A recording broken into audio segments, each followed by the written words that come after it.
श्री गणेशाय नमः। आप सभी का दिन शुभ और मंगलमय हो और श्री गणेश जी की कृपा आप सभी पर सदा बनी रहे। अब सुनिए आज की कथा। कमलासुर ने देखा कि गणेश जी स्वयं युद्ध करने आ रहे हैं, तब उसे बड़ी प्रसन्नता हुई। सोचा कि अब इसे शीघ्र ही वश में कर लिया जाएगा। परंतु जैसे ही उसकी दृष्टि गणेश जी के पीछे पीछे आने वाले शिव कर्णों पर पड़ी तो वह हैरान हो गया। ना जाने कहां से इतना जन समुदाय उमड़ आ रहा था। सामना होते ही दोनों पक्षों की सेनाएं एक दूसरे पर टूट पड़ी। असंख्य राक्षस मारे गए, कुछ शिवगण भी धराशायी हुए। तभी मयूर ने कमलासुर नाम के अश्व पर चंचुई अर्थात चोट से प्रहार कर दिया। इस कारण उसका अश्व धराशायी हो गया। तभी वह असुर संभल कर आकाश में उड़ने लगा। उसने क्रोधित होकर वहीं से भयंकर बाण वर्षा आरंभ कर दी। इधर मयूरेश ने भी घोर बाण वर्षा से ही उसका उत्तर दिया। राक्षस ने अपनी माया फैलाई, जिसे मयूर ने सहज में ही नष्ट कर दिया और फिर उसे अपनी माया दिखाई। अब असुर जिधर देखता उधर मयूरेश ही मयूरेश दिखाई देने लगे। उसने अपनी आंखें बंद कर ली तो अपने हृदय में भी मयूरेश के ही दर्शन हुए। यह देखकर वह अत्यंत आश्चर्यचकित हुआ और अपना वश न चलता देखकर रण छोड़कर भाग निकला। देवताओं ने यह देखा तो वे उसे पकड़कर ले आए और बोले, राक्षस तू जाता कहाँ है? कायरों की तरह भागकर दैत्य कुल को अपयश का भागी मत बना, युद्ध कर। विवश होकर कमलासुर फिर से युद्ध करने लगा। उसने घोर गर्जना की और अनेक प्रकार के तीक्ष्ण अस्त्र शस्त्र लेकर प्रहार करने लगा। उसने फिर से तरह तरह की माया रची, किंतु मायानाथ के सामने उसकी एक भी नहीं चली। सारी माया देखते ही देखते विलीन हो जाती। अंत में मयूरेश ने त्रिशूल से उसके मस्तक पर प्रहार किया, जिससे मस्तक कटकर भीमा नदी के दक्षिण तट पर जा गिरा। राक्षस की विशाल सेना नष्ट हो चुकी थी। चारों ओर मयूरेश्वर का जय घोष हो रहा था। प्रसन्न हुए उमा महेश्वर ने अपने पुत्र का अभिनंदन किया और देवगण तथा मुनिगण प्रसन्न होकर उनकी स्तुति करने लगे। आकाश से पुष्प वर्षा होने लगी। विश्वकर्मा जी ने उपस्थित होकर वहीं मयूरेश क्षेत्र का निर्माण किया। सुंदर नगर बसाया गया तथा सभी के रहने की समुचित व्यवस्था की। शिवजी पार्वती जी के लिए एक सुंदर भवन बनाया। उसमें उन्होंने मयूरेश गणेश जी के साथ निवास किया। मंगल नामक एक अत्यंत भयंकर और महाबलशाली दैत्य था। वह वरा का रूप बनाने में भी बड़ा सिद्धस्त था। इसलिए उग्रसेन की आज्ञा होने पर भयंकर और विशालकाय वराह का रूप धारण करके वह मयूरेश्वर क्षेत्र में आया और बड़े बड़े वृक्षों को टक्कर मारकर गिराता और धरती को कपाता हुआ मयूरेश के सामने आकर उछल कूद करने लगा। गणेश जी ने जैसे ही उसे देखा तुरंत ही उसके दांतों को पकड़कर तेजी से उसे ऊपर नीचे करने लगे, किंतु वह छुड़ा न सका। मयूरेश ने उसके दांतों को ही ऊपर नीचे करते हुए अवसन कर दिया और अंत में उसका शरीर प्राणहीन कर दिया। एक दिन शिवजी ने अपने मस्तक पर चंद्रमा उतार कर रख दिया था, जिसे वे हर क्षण अपने मस्तक पर धारण करते हैं, जिसे लेकर गणेश जी बालकों के साथ खेलने के लिए कुछ दूर पर चले गए। भगवान शंकर ने चंद्रमा को न देखकर गणों से उसके विषय में पूछा तो वे कहने लगे, प्रभु उसे तो आपके पुत्र उठा कर ले गए हैं। हमने समझा कि आपकी आज्ञा से लेकर जा रहे होंगे, इसीलिए उन्हें टोका भी नहीं। शिवजी ने सुनते ही एक गण को आदेश दिया कि जाओ और बालक से चंद्रमा ले आओ। गण ने जाकर मयूरेश से चंद्रमा देने को कहा तो वे बोले, अभी तो इसके साथ खेल रहा हूँ, बाद में दे दूंगा। गण ने लौटकर शिवजी को उनका उत्तर दे दिया तो उन्होंने अब कई गणों को एक साथ भेजते हुए कहा कि अगर वे चंद्रमा दे दे तो ठीक, नहीं तो उसे ही यहाँ लेकर आओ। शिव गणों ने गणेश जी से चंद्रमा मांगा तो इस बार भी उन्होंने नहीं दिया। इस पर गणों ने कहा कि तो स्वयं अपने पिताजी की सेवा में उपस्थित होकर साफ साफ कह दीजिए। गणेश जी ने उत्तर दिया कि मैं तीनों लोगों को उत्पन्न करने वाली अत्यंत महामाई माता शिवा का पुत्र हूँ। तुम जैसे सामान्य लोग मुझे भला कैसे ले जा सकते हो? ऐसा कहकर उन्होंने लंबी सांस छोड़ी, जिससे विवश हुए शिवगण हवा में पत्तों की तरह उड़ते हुए शिवजी के सामने जाकर गिर गए। उनकी दशा देखकर शिवजी को क्रोध आ गया। उन्होंने प्रमठ आदि गणों को आज्ञा दी कि जाओ और गणेश को पकड़कर लेकर आओ। परमत आदि गण ने आज्ञा पालन करते हुए गणेश जी से जाकर कहा कि हे मयूरेश, आपके पिताजी आपको बुलाते हैं, तुरंत चलिए। इधर अस्वीकृति सूचक सिर हिला दिया, अर्थात मना कर दिया।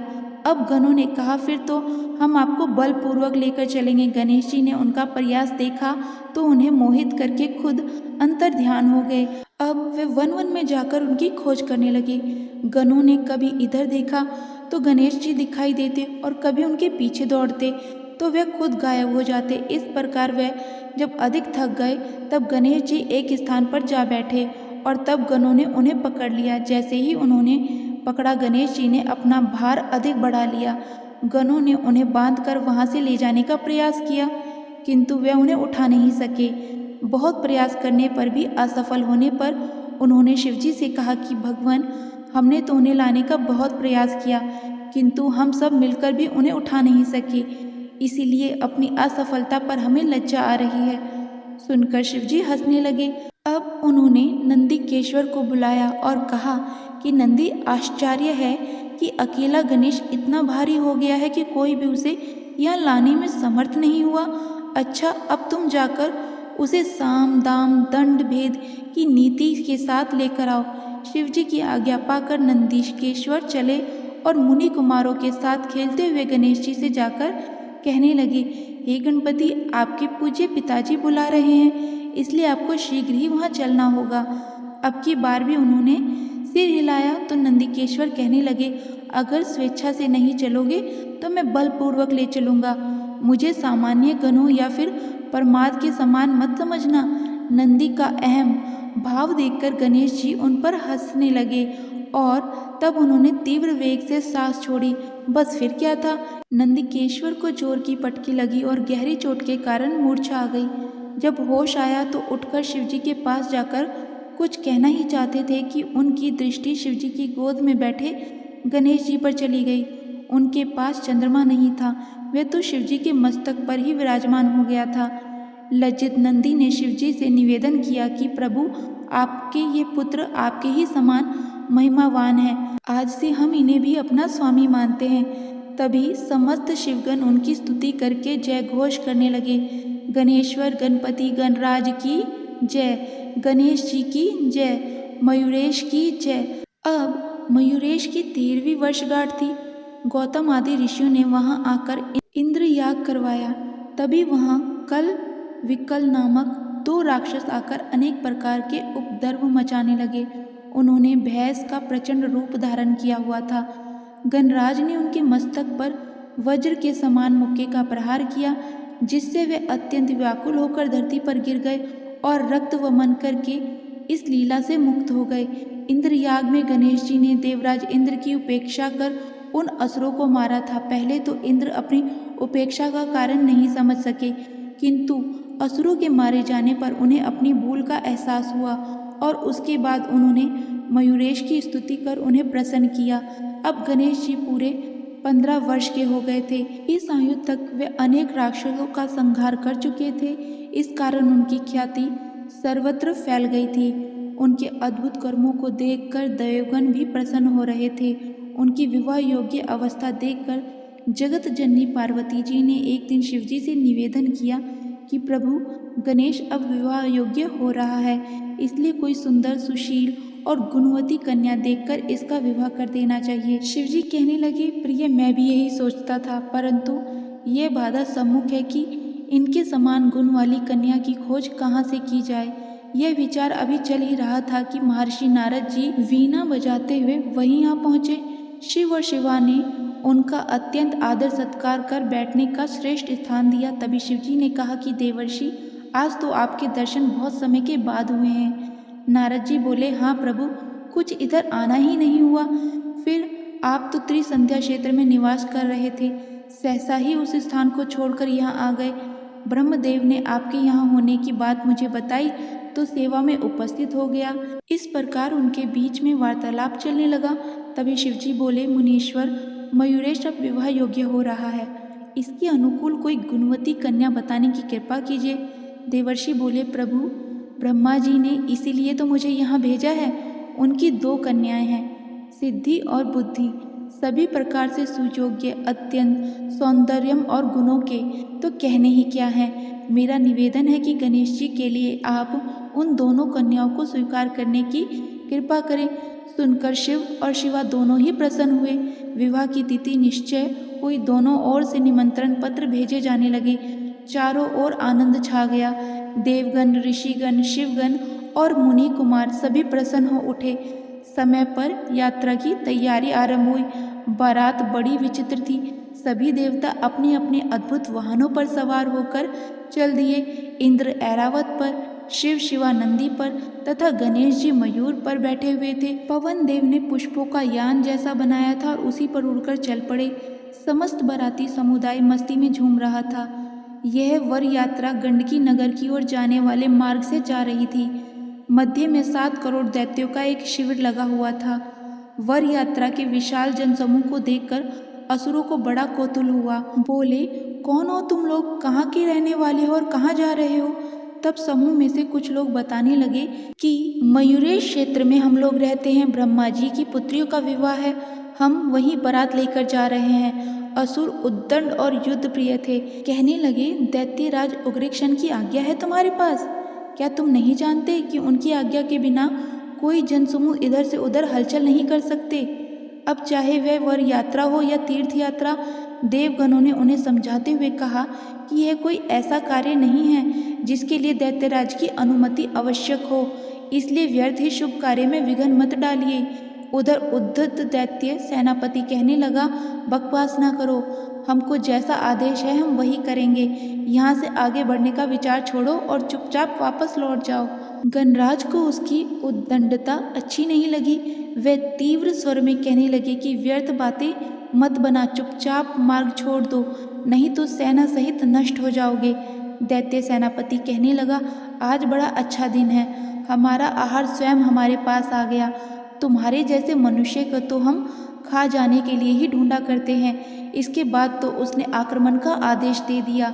उधर से भी शिवगण आगे बढ़े और देवगण उनकी सहायता करने के लिए आगे बढ़े। बड़ा भयंकर युद्ध होने लगा। मयूरेश्वर ने दर्भा अस्त्र के प्रयोग का आदेश दे दिया। मुनि कुमारों ने हाथ में जल लेकर दर्भा अस्त्र का संकल्प जल छोड़ा। बस फिर क्या था, दर्भ के सूक्ष्म खंड असुर सेना में फैलकर उनके आँख, कान, नाक के मार्ग से सांस के साथ शरीर में प्रवेश करके हृदय को पीड़ित करने लगे। दर्भ खंडों ने असुरों को व्याकुल कर दिया। कुछ बहरे, कुछ अंधे, कुछ का श्वास मार्ग छिल गया, कुछ के फुफ्फुस और हृदय विदीर्ण हो गए। इस कारण रक्त वमन करने लगे। इस प्रकार कुछ ही क्षणों में वह राक्षसी सेना पूरी तरह से नष्ट हो गई। बालकों ने कहा, देव आपकी आज्ञा से हमने विशाल दैत्य सेना को बात ही बात में संहार कर दिया। अब और जो कहो वही हम करें। वर यात्रा पुनः आगे बढ़ी। धीरे धीरे इतनी दूर पहुंच गई कि वहां से उग्रसेन की राजधानी गंडकी नगर 1 योजन दूर रह गई। वहां गणेश जी अपने वाहन मयूर से उतर पड़े। यहाँ गणेश जी ने एक वृहद सिंहासन की स्थापना की जो अत्यंत सुंदर, दिव्य तथा भव्य था। उस पर उन्होंने शिव, शिवा और प्रमुख ऋषियों को बिठाया और अन्य सबको सिंहासन के आगे बैठने की व्यवस्था कर दी। इस प्रकार समस्त जनसमूह वहां विश्राम करने के लिए ठहर गया। तभी मयूरेश बोले, हे जनक जननी, ऋषिगण, देवगण तथा शिवगण आदि, अभी गंडकी नगर में अनेक देवताओं के साथ भगवान श्री हरि आ रहे हैं। जब तक वे मुक्त न हो जाएं, तब तक विवाह उत्सव में कोई आनंद नहीं आएगा। इसीलिए मेरी प्रतिज्ञा है कि मैं उन्हें मुक्त कराए बिना विवाह नहीं करूंगा। इसीलिए कोई बुद्धिमान पुरुष दैत्यराज के पास जाकर उन्हें मुक्त करने का संदेश दे, और वे उन्हें मुक्त करना स्वीकार ना करे तो हमें उससे युद्ध करना होगा। ब्रह्मा जी ने साधु साधु कहकर गणेश जी की प्रशंसा की और पुष्पदंत को दूत बनाकर भेजने का प्रस्ताव दिया। किंतु पुष्पदंत ने कहा कि अगर मैं दैत्यराज के सामने गया तो मुझे उसकी बातों से शीघ्र ही क्रोध आ जाएगा। इस कारण मैं नीति की रक्षा करने में असमर्थ रहूंगा। मैं तो उससे केवल युद्ध क्षेत्र में ही मिलना चाहता हूँ, इसीलिए उसके पास किसी अन्य को भेजना ही उचित होगा। उसकी बात सुनकर अब विचार चलने लगा कि किस अन्य को भेजा जाए। बहुत विचार करने के बाद मयूरेश ने ही समाधान किया कि मेरे विचार में तो नंदिकेश्वर को भेजना चाहिए। यह अत्यंत वीर, धीर, गंभीर बुद्धिमान पराश को शीघ्र समझने वाले और चतुर हैं। इनसे अधिक उपयुक्त अन्य कोई व्यक्ति प्रतीत नहीं होता। शिव जी ने भी अपनी सहमति दे दी कि पुत्र तुम्हारा चुनाव ठीक है, नंदी को विविध प्रकार के रत्न आभूषण दो। आदेश पालन के बाद गणपति ने कहा, नंदिकेश्वर वहां जाकर देवगण की मुक्ति का ही उद्देश्य ध्यान में रखना। जाइए, आपको सफलता प्राप्त हो। नंदिकेश्वर ने शिव, शिवा और गणेश्वर को प्रणाम कर वायु वेग से प्रस्थान किया और उग्रेक्षण की सभा द्वार पर द्वारपाल को अपना परिचय देकर दैत्यराज से मिलने की बात कही। द्वारपाल ने जाकर सूचना दी तो उसने उन्हें बुला लाने की आज्ञा दे दी। नंदिकेश्वर ने उस विशाल, भव्य और सुसज्जित सभा में प्रवेश किया। आज की कथा में बस इतना ही। इसके आगे के वृतांत आप सभी अगले अध्याय में जरूर सुनिएगा। तब तक के लिए जय श्री राधे कृष्ण।